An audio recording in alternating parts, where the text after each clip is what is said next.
رحمۃ اللہ وبرکاتہ۔ الحمد للہ رب العالمین والصلاة والسلام علی رسولہ النبی الکریم، اما بعد فاعوذ باللہ من الشیطان الرجیم، بسم اللہ الرحمن الرحیم۔ قال اللہ تبارک وتعالی فی القرآن المجید والفرقان الحمید، الذين يقيمون الصلاة ومما رزقناهم ينفقون أولئك هم المؤمنون حقا لهم درجات عند ربهم ومغفرة ورزق كريم۔ وقال النبي صلى الله عليه وسلم: بني الإسلام على خمس: شهادة أن لا إله إلا الله وأن محمدا رسول الله وإقام الصلاة وإيتاء الزكاة والحج وصوم رمضان۔ چھوٹی خطا نہ جان تو ترک نماز کو، چھوٹی خطا نہ جان تو ترک نماز کو، سب سے یہی بڑی ہے اگر رہ گئی نماز۔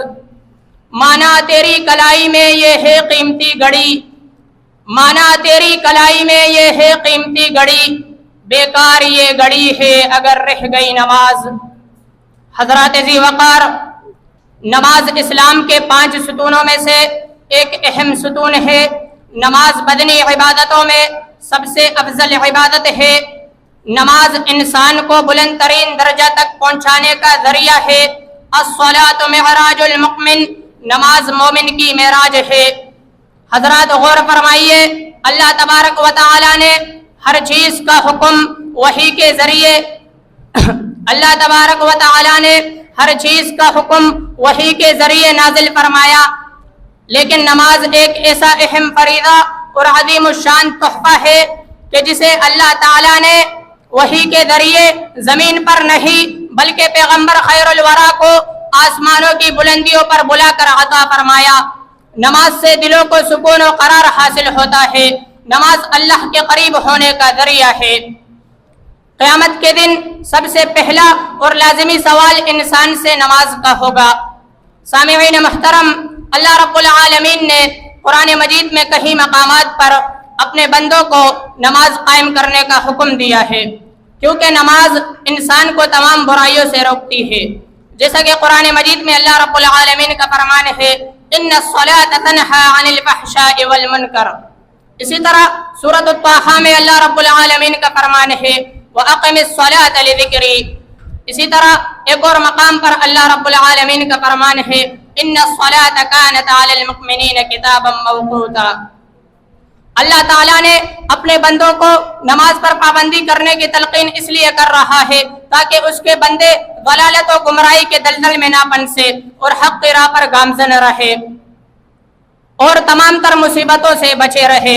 اگر آپ قرآن مقدس کی تلاوت کریں گے تو بے شمار آیات آپ کو ایسی ملیں گی جو نماز کی فرضیت پر دلالت کرتی ہے، اور آپ جان لو کہ بے شک نماز ہر حال میں فرض ہے اور اس سے بچنے کا کوئی چارہ نہیں۔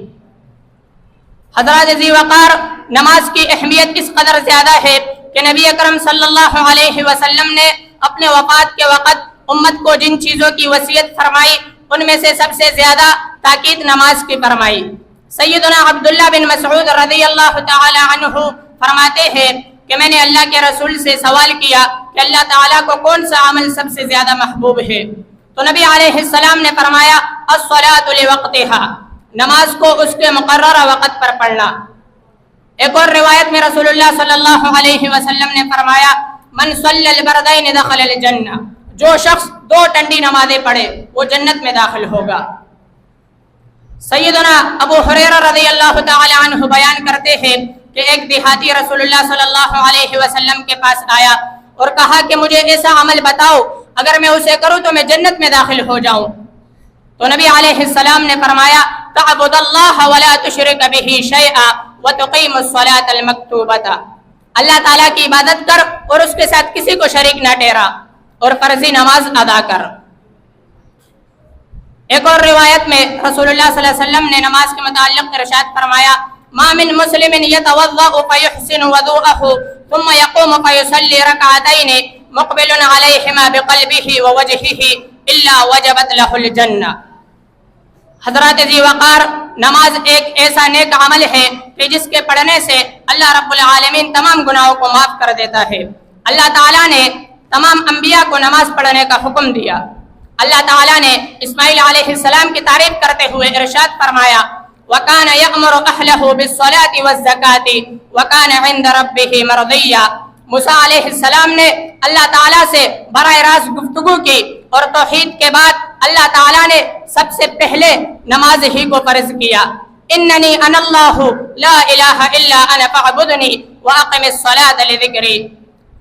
لقمان علیہ السلام نے اپنے بیٹے کو نماز کی وصیت کی، یا بنی اقم الصلاۃ۔